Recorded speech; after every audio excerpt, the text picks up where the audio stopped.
तर मित्र आणि मैत्रिणींनो, आज मी कुठे आली आहे? नागपूरच्या पोळ्यात. ये, जिथे आपल्याला बालकलाकार वेगवेगळ्या वेशभूषेत दिसणार आहेत.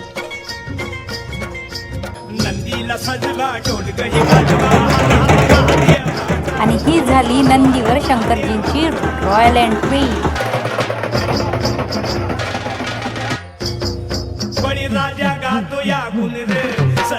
त्यानंतर थोड्याच वेळेत आपल्याला धनलक्ष्मीचे दर्शन झाले.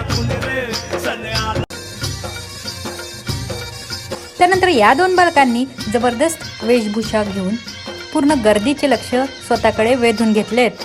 आणि माझे पण दुसऱ्यांदा शंकरजीचे दर्शन झाले. नंतर हा नरसिंह अवतार बघून मला बहुत फ्री वाटलं. बहुत थोडा समोर गेल्यावर छोटा शेतकरी मला पाहायला मिळाला. शेतकरी नंतर मी पोहोचले बंदीगृहाकडे, जिथे मला छोटा कृष्ण बघायला मिळाला, जो की एकदम रिअल आणि क्यूट असा होता. ओ ॲस्ट्रॉनॉट. नंतर मला कालीमाता आणि कृष्णाचे सोबतच दर्शन झाले. थोड्याच वेळात डोरेमॉन भाऊही दिसले. रुको भाई पहिले मुझे खाने दो असं म्हणत या लेकरांना भूमीचा आनंद घेतला.